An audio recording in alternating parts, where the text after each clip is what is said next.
کیف تکفرون باللہ، لوگو تم اللہ کا انکار کیسے کرو گے، کیسے کفر کر سکتے ہو؟ وکنتم امواتا، اپنے آپ کو تو دیکھو، تم کیا تھے؟ ذرا سوچئے 100 سال پہلے ہم کہاں تھے؟ بتائیے میں اور آپ کہاں تھے؟ کچھ پتا نہیں. کنتم امواتا، گویا ایک موت کی سی حالت تھی، بے خبری کی، کچھ پتا نہیں. فاحیاکم، اس نے تمہیں زندہ کیا. یہ زندگی جو مجھے اور آپ کو ملی ہے یہ اس کی طرف سے ہے، ہم میں سے کوئی کسی کو زندہ کرنے پہ قادر نہیں. یہ روح جب جاتی ہے تو ساری دنیا کے ڈاکٹرز مل کر ایک مردے کو زندہ نہیں کر سکتے. آج تک جتنی بھی سائنس نے ترقی کی ہے، لیکن آج تک وہ اس قابل نہیں ہوئے کہ مرے ہوئوں کو زندگی بخش سکیں. لیکن یاد رکھو، ثم یمیتکم، پھر وہ تم کو موت دے گا، ثم یحییکم، پھر وہ تم کو زندہ کرے گا، ثم الیہ ترجعون، پھر اسی کی طرف تم لوٹائے جاؤ گے. تمہیں ہمیشہ یہاں نہیں رہنا، ایک دن تمہاری واپسی ہے، اس واپسی کے سفر کو مت بھولنا. وہاں جا کر اس سارے کیے کا حساب دینا ہوگا. تقوی کی زندگی گزاری یا کفر کی یا منافقت کی یا فسق و فجور کی، کیسے انسان بن کر جیے، اللہ کی عبادت کرتے رہے یا تکبر کی زندگی بسر کرتے رہے. اپنا جائزہ خود لو، کیونکہ ثم الیہ ترجعون، تمہیں اس کی طرف لوٹایا جائے گا. واپسی تو ضروری ہے، یہاں بیٹھے نہ رہ جاؤ گے ہٹ دھرمی اور تکبر کا شکار ہو کر. هو الذی خلق لکم ما فی الارض جمیعا، اس رب کی عبادت نہ کرو گے جس نے زمین پر تمام تر چیزیں تمہارے لیے پیدا کی. ثم استوى الى السماء، پھر آسمان کی طرف متوجہ ہوا. فسواہن 7 سماوات، وہ عظیم رب، وہ قادر رب، وہ مالک الملک جس نے 7 آسمان برابر بنائے. ہے کوئی اور؟ ہم میں سے تو کسی نے ان آسمانوں کو دیکھا بھی نہیں، بنانا تو بہت دور کی بات، انسان تو ابھی تک آسمان تک پہنچا ہی نہیں، اس آسمان کو بنانا تو دور کی بات. وَهُوَ بِكُلِّ شَيْءٍ عَلِيمٌ، اور وہ ہر چیز کا جاننے والا ہے. اس کے بعد اس زمین پر انسانیت کے آغاز کے بارے میں اللہ سبحانہ وتعالی ہمیں ایک واقعہ سناتے ہیں کہ اے انسان، اس زمین پر تو کیسے آیا. وَإِذْ قَالَ رَبُّكَ لِلْمَلَائِكَةِ إِنِّي جَاعِلٌ فِي الْأَرْضِ خَلِيفَةً، اور پھر ذرا تصور کرو اس وقت کا جب تمہارے رب نے فرشتوں سے کہا تھا کہ میں زمین میں ایک خلیفہ بنانے والا ہوں. خلیفہ کا مطلب ہوتا ہے جانشین، یعنی ایک جنریشن کے بعد ایک جنریشن آتی چلی جائے گی. اور خلیفہ اس معنی میں بھی ہو سکتا ہے کہ زمین پر انسانوں سے پہلے جنات بستے تھے، پھر انہوں نے بہت فسق و فجور کیا، انہوں نے بہت خرابی کی، بہت خون بہایا، لہٰذا اللہ تعالیٰ نے ان کو ہٹا کر اس زمین پر انسان کو بسایا. تو جب اللہ تعالیٰ نے فرشتوں سے کہا کہ میں زمین میں ایک خلیفہ بنانے والا ہوں، انہوں نے عرض کیا کیا آپ زمین میں کسی ایسے کو مقرر کرنے والے ہیں جو اس کے انتظام کو بگاڑ دے گا اور خون ریزیاں کرے گا؟ یعنی جیسے جنوں نے کی ویسا ہی پھر ایک خود مختار انسان آنے لگا ہے، پھر وہ منمانیاں کرے گا، پھر وہ نفس پرستی کا شکار ہوگا، پھر وہ دوسرے انسانوں کے حقوق نہیں پہچانے گا اور ان سے اختلاف کرتے کرتے قتل و غارت تک پہنچ جائے گا. اللہ پھر ایسی ہی مخلوق آئے گی. وَنَحْنُ نُسَبِّحُ بِحَمْدِكَ وَنُقَدِّسُ لَكَ، آپ کی حمد و ثنا کے ساتھ تسبیح اور آپ کے لیے تقدیس تو ہم کر ہی رہے ہیں. یعنی فرشتے تو دن رات اللہ کی تسبیح کرتے ہیں اور تھکتے نہیں. یا اللہ، یہ تیری مخلوق جسے تو اپنی عبادت کے لیے پیدا کر رہا ہے، وَمَا خَلَقْتُ الْجِنَّ وَالْإِنسَ إِلَّا لِيَعْبُدُونَ، وہ تو فساد کرتے ہیں، وہ فساد کریں گے. ہم آپ کی عبادت کر رہے ہیں، ہر وقت آپ کی تسبیح کر رہے ہیں. قال انی اعلم ما لا تعلمون، فرمایا میں جانتا ہوں جو تم نہیں جانتے. اس کے بعد اللہ نے آدم علیہ السلام کو ساری چیزوں کے نام سکھائے، پھر انہیں فرشتوں کے سامنے پیش کیا اور فرمایا اگر تمہارا خیال صحیح ہے، یعنی کسی انسان کے بھیجنے سے دنیا کا انتظام بگڑے گا، تو ذرا ان چیزوں کے نام بتاؤ. انہوں نے عرض کیا، یعنی فرشتوں نے، سبحانک، پاک ہے تو، لا علم لنا الا ما علمتنا، ہم تو بس اتنا ہی علم رکھتے ہیں جتنا آپ نے ہم کو عطا کیا. انک انت العلیم الحکیم، حقیقت میں سب کچھ جاننے اور سمجھنے والا آپ کے سوا کوئی نہیں، سارا علم تو تیرے ہی پاس ہے.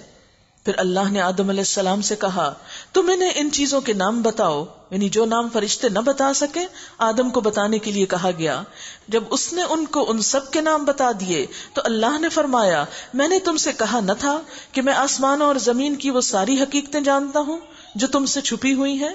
جو کچھ تم ظاہر کرتے ہو وہ بھی مجھے معلوم ہے، جو کچھ تم چھپاتے ہو اسے بھی میں جانتا ہوں. یعنی تمہارے خیال میں انسان صرف فساد کرے گا؟ نہیں، ان میں سے ایسے لوگ بھی ہوں گے جو علم حاصل کریں گے اور جو دنیا میں خیر اور بھلائی کو بھی عام کریں گے، اور اپنے ارادے سے اور اختیار سے، کیونکہ فرشتے تو اختیار نہیں رکھتے، لیکن وہ انسان فرشتوں سے بھی بڑھ کر ہے جو اپنی خوشی سے، اپنی مرضی سے، اپنی رضامندی سے اللہ سبحانہ وتعالی کی طرف رجوع کرے اور اس کے آگے جھک جائے. وَإِذْ قُلْنَا لِلْمَلَائِكَةِ اسْجُدُوا لِآدَمَ، چونکہ انسان کو علم کی بنا پر فضیلت ملی لہذا فرشتوں کو حکم دیا گیا کہ وہ انسان کے آگے جھک جائے. پھر جب ہم نے فرشتوں کو حکم دیا کہ آدم کے آگے جھک جاؤ تو سب جھک گئے مگر ابلیس نے انکار کیا. یہ کہاں سے آ گیا؟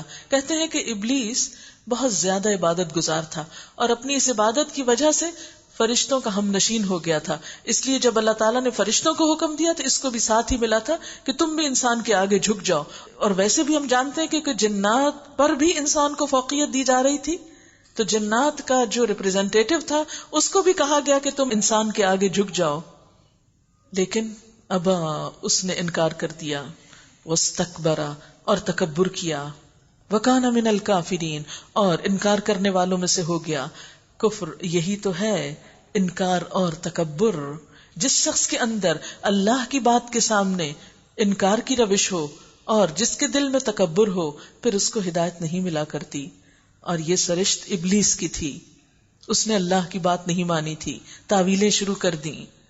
وَقُلْنَا يَا آدَمُ اسْكُنْ أَنْتَ وَزَوْجُكَ الْجَنَّةَ، پھر ہم نے آدم سے کہا تم اور تمہاری بیوی دونوں جنت میں رہو اور یہاں با فراغت جو چاہو کھاؤ، مگر اس درخت کا رخ نہ کرنا ورنہ ظالموں میں شمار ہوگے. ساری جنت تمہاری، بس ایک درخت کے پاس نہیں آنا، امتحان ہے. لیکن کیا ہوا؟ آخرکار شیطان نے ان دونوں کو اس درخت کی ترغیب دے کر ہمارے حکم کی پیروی سے ہٹا دیا اور انہیں اس حالت سے نکلوا کر چھوڑا جس میں وہ تھے. ہم نے حکم دیا کہ اب تم سب یہاں سے اتر جاؤ، تم اس امتحان میں کامیاب نہیں ہوئے، تم ایک دوسرے کے دشمن ہو اور تمہیں ایک خاص وقت تک زمین میں ٹھہرنا اور وہیں گزر بسر کرنا ہے. اور ویسے بھی تو آپ دیکھیں کہ اللہ تعالیٰ نے انسان کو جنت کے لیے نہیں، ابھی دنیا کے لیے پیدا کیا تھا. ہاں، یہ الگ بات ہے کہ جنت اس کا آخری ٹھکانہ ہے اگر وہ ثابت کر دے کہ وہ اس کا اہل ہے، اور اس کے لیے اسے امتحان دینا ہے اس دنیا میں. اور انسان کو یہ بھی یاد دہانی کرا دی گئی کہ ابلیس ساتھ ہے، بچ کے رہنا. اگر اس کی باتوں میں آ گئے تو جنت کا دروازہ بند ہو جائے گا. پھر اس گھر کو دکھا کر یہ بتا دیا کہ اس میں واپسی کا راستہ اطاعت سے ہے، اور تمہیں ایک خاص وقت تک زمین میں ٹھہرنا اور وہیں گزر بسر کرنا ہے. اس وقت آدم علیہ السلام نے اپنے رب سے چند کلمات سیکھ کر توبہ کر لی، جس کو اس کے رب نے قبول کر لیا. یہی فرق ہے انسان اور شیطان کا. شیطان اکڑ گیا، انسان جھک گیا، توبہ کر لی. تو انسانوں میں سے بھی وہ انسان شیطان کے درجے میں ہوتے ہیں جو اپنی غلطی پہ اکڑ جاتے ہیں، اصرار کرتے ہیں، رجوع نہیں کرتے. لیکن اصل رویہ جو انسان سے اللہ تعالیٰ کو مطلوب ہے وہ کیا ہے کہ غلطی سامنے آنے کے بعد پلٹ آؤ، اللہ سے توبہ کر لو. جو توبہ کرتا ہے اللہ تعالیٰ اس پر مہربان ہوتا ہے، جیسے آدم علیہ السلام پر اللہ تعالیٰ مہربان ہوئے. فتاب علیہ انہ ھو التواب الرحیم، بے شک وہ توبہ قبول کرنے والا بہت مہربان ہے. ہم نے کہا تم سب یہاں سے اتر جاؤ. پھر اگر میری طرف سے تمہارے پاس ہدایت آئے تو جو لوگ میری اس ہدایت کی پیروی کریں گے ان کے لیے کسی خوف اور رنج کا موقع نہ ہوگا. یہ دو چیزیں انسان کے لیے انتہائی تباہ کن ہیں، پریشان کن ہیں، ایک خوف اور ایک غم. حقیقی معنوں میں خوشحال انسان، خوش قسمت انسان وہ ہے جسے خوف اور غم سے نجات مل جائے. دنیا میں بھی انسان کو یہ کیفیت اس وقت ملتی ہے جب انسان حقیقی معنوں میں اپنے رب کو پا لیتا ہے، اور آخرت میں بھی خوف اور غم سے نجات انہی کے لیے ہے جو اللہ کی اطاعت میں زندگی بسر کر کے آئیں گے، جو اس کتاب ہدایت کی پیروی کریں گے. یہ اللہ تعالیٰ نے ہم سب کے لیے ایک پیغام دے دیا ہے کہ جو اس ہدایت کی پیروی کرے گا وہ کامیاب ہوگا. لیکن بات یہ ہے کہ اگر ہم یہ کتاب پڑھتے ہی نہیں، جانتے ہی نہیں ہدایت ہے کیا، پیروی کہاں سے ہوگی؟ ایک کاغذ پڑھا ہی نہیں جس پر انسٹرکشنز لکھی ہیں تو کھانا پکا کیسے سکتے ہیں؟ ایک کاغذ پڑھا ہی نہیں جس پر ریسیپی لکھی ہے، اس کے بغیر ہی آپ ہر چیز گھول رہے ہیں تو وہ ٹیسٹ تو نہیں آئے گا، وہ تو نہیں بنے گی چیز جو آپ بنانا چاہتے ہیں. ایک روٹی تو بن نہیں سکتی جب تک آپ کو آٹا گوندنا نہ آئے. تو کہاں یہ کہ انسان اپنے آپ کو ہدایت یافتہ سمجھے حالانکہ اس نے کتاب ہدایت کی طرف توجہ ہی نہ کی. یہ کتاب اس کی نہ نگاہ سے گزری ہو نہ کانوں سے گزری ہو. والذین کفروا وکذبوا بآیاتنا اولئک اصحاب النار ہم فیہا خالدون. اور جو اس کو قبول کرنے سے انکار کریں گے اور ہماری آیات کو جھٹلائیں گے وہ آگ میں جانے والے لوگ ہیں جہاں وہ ہمیشہ رہیں گے. اس ابتدا کے بعد اللہ سبحانہ و تعالی بنی اسرائیل کو خطاب کرتے ہیں. یا بنی اسرائیل اذکروا نعمتی التی انعمت علیکم وَأَوْفُوا بِعَهْدِي أُوفِ بِعَهْدِكُمْ وَإِيَّايَ فَارْهَبُونَ.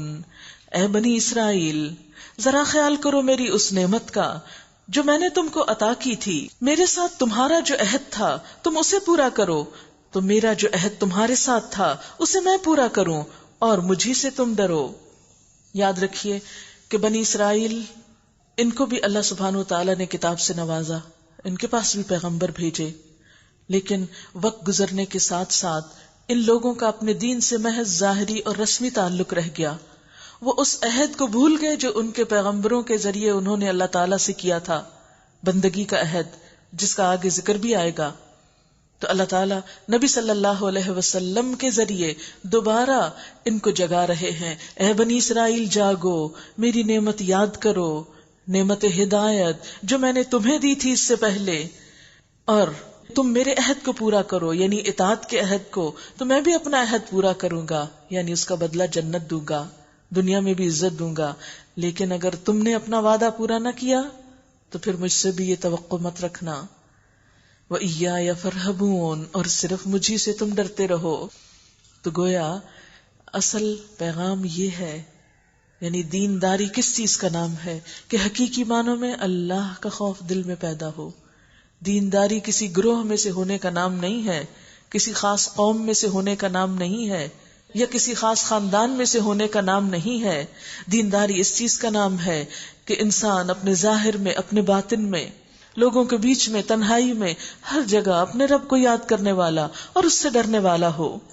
پھر انہیں یاد کرایا جا رہا ہے اور میں نے جو کتاب بھیجی ہے اس پر ایمان لاؤ، یعنی یہ کتاب قرآن، یہ اس کتاب کی تائید میں ہے جو تمہارے پاس پہلے سے موجود تھی، لہٰذا سب سے پہلے تم ہی اس کے منکر نہ بن جاؤ.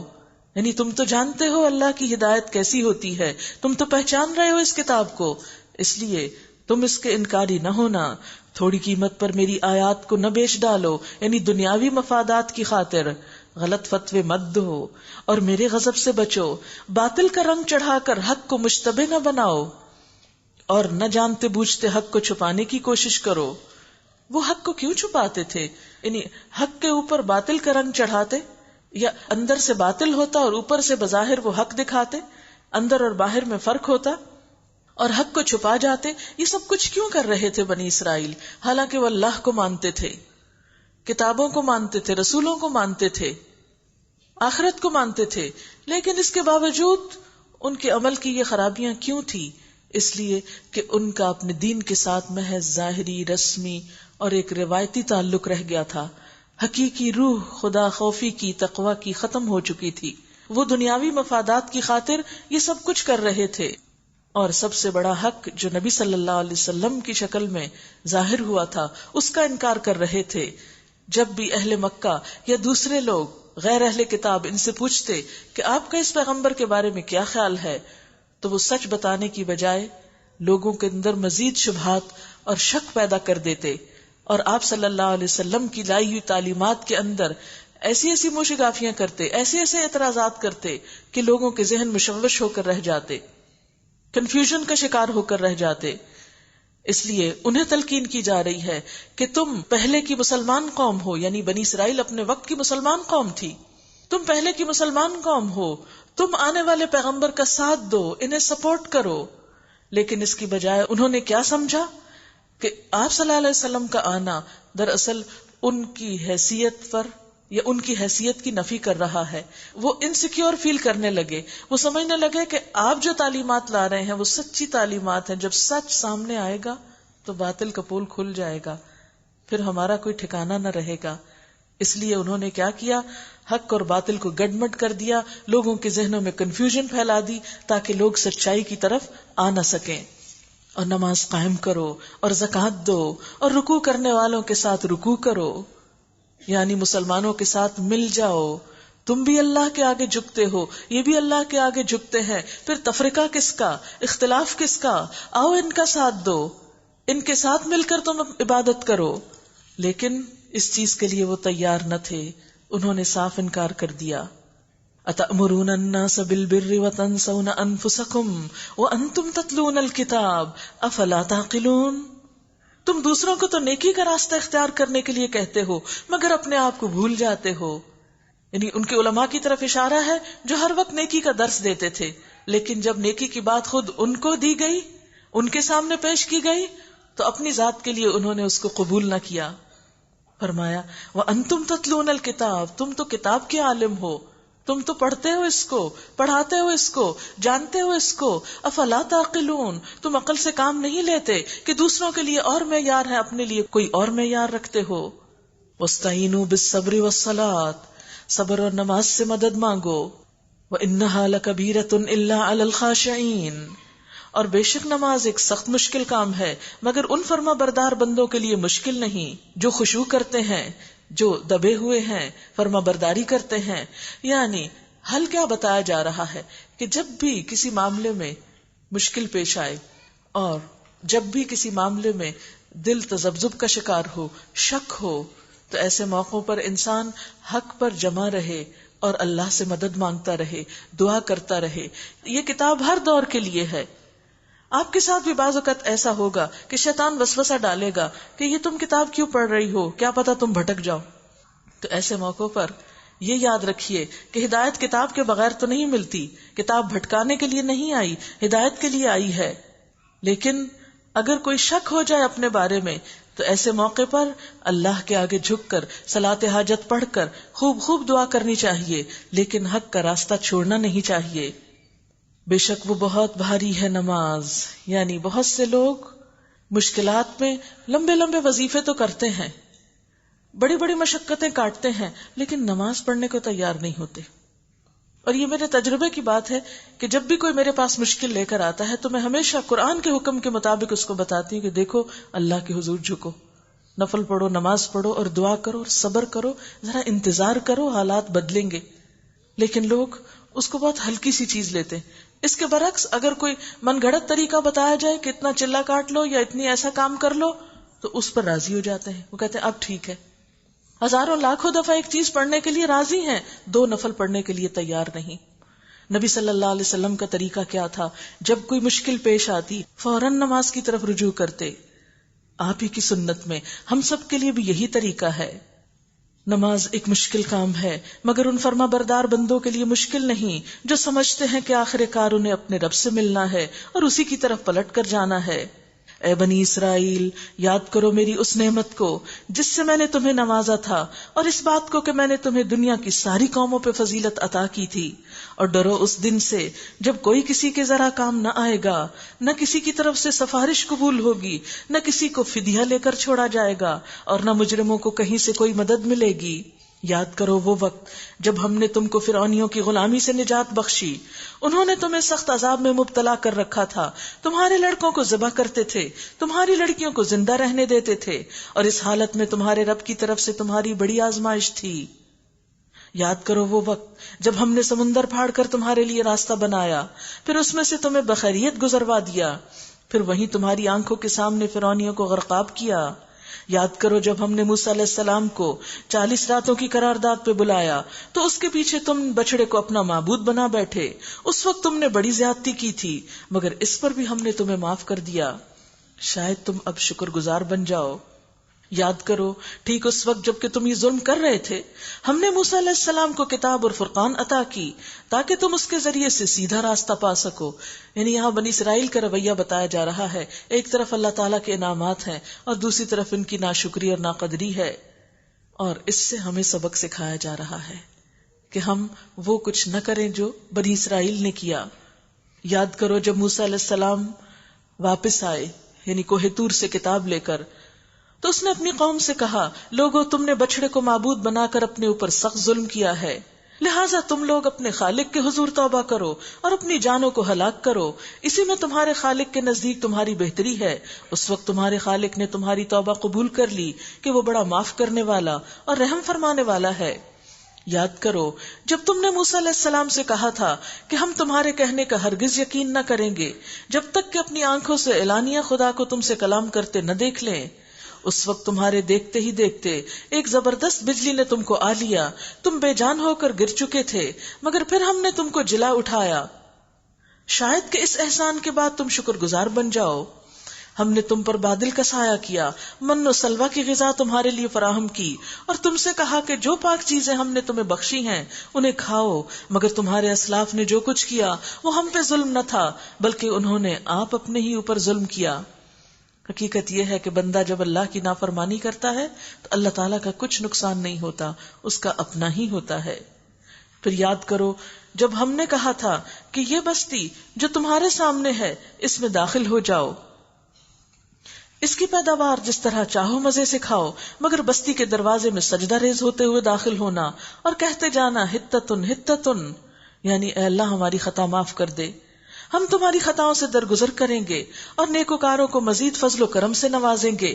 مگر جو بات ان سے کہی گئی تھی ظالموں نے اسے بدل کر کچھ اور کر دیا، ہنتتن کہنے لگے ہمیں گندم چاہیے۔ آخرکار ہم نے ظلم کرنے والوں پر آسمان سے عذاب نازل کیا، یہ سزا تھی ان نافرمانیوں کی جو وہ کر رہے تھے۔ یاد کرو جب موسیٰ علیہ السلام نے اپنی قوم کے لیے پانی کی دعا کی تو ہم نے کہا کہ فلاں چٹان پر اپنا عصا مارو، چنانچہ اس سے 12 چشمے پھوٹ نکلے، اور ہر قبیلے نے جان لیا کہ کون سی جگہ اس کے پانی لینے کی ہے۔ اس وقت یہ ہدایت کر دی گئی تھی کہ اللہ کا دیا ہوا رزق کھاؤ پیو اور زمین میں فساد نہ پھیلاتے پھرو۔ یاد کرو جب تم نے کہا تھا اے موسیٰ ہم ایک ہی طرح کے کھانے پہ صبر نہیں کر سکتے، اپنے رب سے دعا کرو کہ ہمارے لیے زمین کی پیداوار، ساگ، ترکاری، گیہوں، لہسن، پیاز، دال وغیرہ پیدا کرے۔ اس سے بھی اندازہ کر سکتے ہیں کہ یہ قوم اللہ کے دین کے کام کی نسبت، اللہ کے دین کی خدمت اور اللہ کے دین کی خاطر صحرا نواردی کے لیے تیار ہونے کی بجائے کھانے پینے کی چیزوں، اور وہ بھی چٹپٹی چیزوں، آپ دیکھیں کہ جس چیز میں پیاز ہو، دال ہو، لہسن ہو، سبزی ہو، وہ نتیجے میں کیا نکلے گی؟ تو یہ قوم بھی کھانے پینے کی بہت شوقین ہو گئی تھی۔ نتیجہ کیا ہوا؟ اپنا اصل مقصد بھول گئے۔ بنی اسرائیل کی یہ ساری تصویر ہمارے سامنے رکھی جا رہی ہے تاکہ اس آئینے میں ہم خود کو بھی دیکھ سکیں کہ کہیں ایسا تو نہیں کہ دنیا کی زندگی نے، محض کھانے پینے کی خواہش نے، محض زبان کی لذت نے ہمیں اپنے اصل مقصد سے غافل تو نہیں کر دیا۔ ہم اکثر کہتے ہیں دین کے لیے ہمارے پاس وقت نہیں، نمازیں ہماری اس لیے مختصر ہوتی ہیں کہ ہم بہت مصروف لوگ ہیں، دین کی تعلیم سیکھنے سکھانے کے لیے ہمارے پاس وقت نہیں کہ بہت مشغولیت ہے۔ لیکن کبھی سوچا ہم نے کہ یہ شغل کس چیز میں ہے، مصروفیت کس وجہ سے ہے؟ ہماری زندگی کا، ہمارے دن کا، ہماری سوچوں کا، صلاحیتوں کا ایک بڑا حصہ کس کام میں استعمال ہوتا ہے؟ کیا واقعی ہم آخرت کو اپنی منزل سمجھتے ہیں یا محض کھانے پینے کے لیے اس دنیا میں زندہ ہیں؟ کبھی ایک وقت میں کھانے پینے میں کچھ کمی لگ جائے تو ہم اس کو بھولتے نہیں۔ تو موسیٰ علیہ السلام نے کہا کیا ایک بہتر چیز کی بجائے تم ادنیٰ درجے کی چیزیں لینا چاہتے ہو؟ اچھا ٹھیک ہے، تمہاری مرضی، دنیا چاہتے ہو، کھانے پینے چاہتے ہو تو کسی شہری آبادی میں جا رہو، جو کچھ تم مانگتے ہو وہاں مل جائے گا۔ آخرکار نوبت یہاں تک پہنچی کہ ذلت و خواری، پستی و بدحالی ان پہ مسلط ہو گئی اور وہ اللہ کے غضب میں گھر گئے۔ یہ نتیجہ تھا اس کا کہ وہ اللہ کی آیات سے کفر کرنے لگے اور پیغمبروں کو ناحق قتل کرنے لگے۔ یہ نتیجہ تھا ان کی نافرمانیوں کا اور اس بات کا کہ وہ حدود شرع سے نکل جاتے تھے۔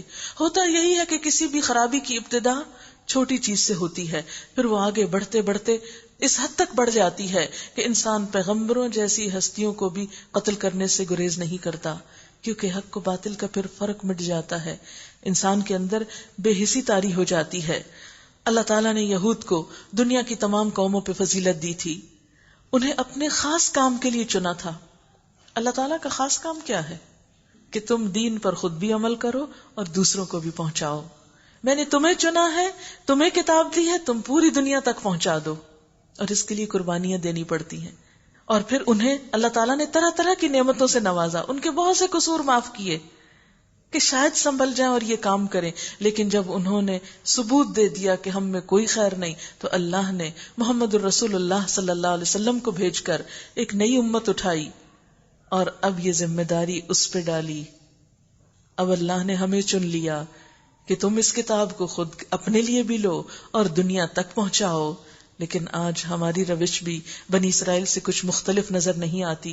ان الذين آمنوا والذين هادوا والنصارى والصابئين من آمن بالله واليوم الآخر وعمل صالحا فلهم أجرهم عند ربهم ولا خوف عليهم ولا هم يحزنون. یقین جانو کہ وہ لوگ جو ایمان لائے، یعنی حضور صلی اللہ علیہ وسلم کو ماننے والے، اور وہ لوگ جو یہودی ہوئے، حضرت موسیٰ علیہ السلام کو ماننے والے، والنصارى جو عیسائی تھے یعنی عیسیٰ علیہ السلام کو ماننے والے، والصابئین ایک قول کے مطابق حضرت یحییٰ علیہ السلام کی قوم، ان میں سے جو کوئی اللہ پر ایمان لائے، یوم آخرت پر ایمان لائے اور نیک کام کرے، تو ان کے لیے ان کے اجر ان کے رب کے پاس ہیں. ان کے لیے نہ کوئی خوف ہوگا اور نہ وہ غمگین ہوں گے. یہاں دراصل ایمان کی تفصیل نہیں بتائی جا رہی کہ کس کس چیز سے نجات ہوتی ہے. یہاں بتایا یہ جا رہا ہے کہ محض کسی گروہ میں ہونے کی وجہ سے نجات نہیں ہوتی. یعنی جیسے نصارہ ایک گروہ ہیں، صابی گروہ ہیں، یہود گروہ ہیں، اسی طرح مسلمان بھی ایک گروہ ہیں. لیکن کسی گروہ میں سے ہونا نجات کا ضامن نہیں جب تک کہ ایمان کے ساتھ نیک عمل نہ ہو. مثلا اگر آپ کسی اسکول میں جاتے ہیں، کسی کلاس میں بیٹھ جاتے ہیں، اگر وہ کام نہیں کرتے جو باقی بچے وہاں کے کر رہے ہیں یا طالب علم کر رہے ہیں، تو محض ان کے ساتھ سال بھر بیٹھنے سے آپ کو ڈگری نہیں دی جائے گی، کیونکہ آپ نے وہ کام نہیں کیا جو وہ بچے سارا سال کرتے رہے. بالکل اسی طرح اگر ہم مسلمان گھرانوں میں پیدا ہو گئے ہیں لیکن ہمارے وہ کام نہیں جو ایک مسلمان کے ہونے چاہیے، تو محض ایک مسلمان کے گھر میں پیدا ہونے سے نجات نہ ہوگی. اس کے لیے تو شرط یہ ہے کہ ایمان کے ساتھ نیک کام بھی ہوں، پھر ان کا اجر ان کے رب کے پاس ہوگا. اجر مزدوری کے نتیجے میں ملتا ہے نا. جو مزدور مزدوری نہ کرے اس کا اجر کس لیے ملے گا اس کو. اور ایسے ہی لوگوں کے لیے نہ کوئی خوف ہوگا، نہ وہ غمگین ہوں گے، وہ خوف اور غم سے بے نیاز ہوں گے.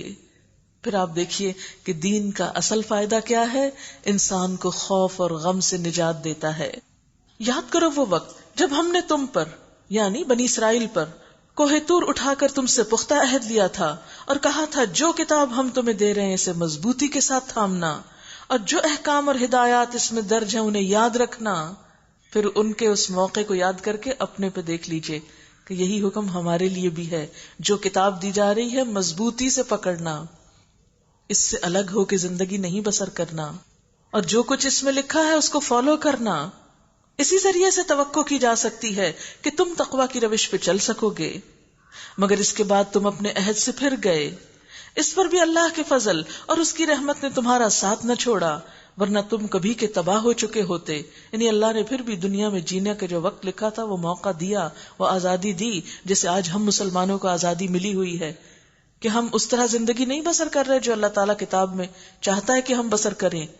لیکن پھر بھی یہ اللہ کا خاص کرم ہے کہ وہ ہمیں مہلت دے رہا ہے. شاید ہم کسی وقت جاگ اٹھیں، شاید ہم وہ کرنے لگیں جو وہ ہم سے چاہتا ہے. پھر تمہیں اپنی قوم کے ان لوگوں کا قصہ تو معلوم ہی ہے جنہوں نے ہفتے کا قانون توڑا تھا. ہم نے انہیں کہہ دیا کہ بندر بن جاؤ اور اس حال میں رہو کہ ہر طرف سے تم پر دھتکار پھٹکار پڑے. اس طرح ہم نے ان کے انجام کو اس زمانے کے لوگوں اور بعد کی آنے والی نسلوں کے لیے عبرت اور ڈرنے والوں کے لیے نصیحت بنا کر چھوڑا.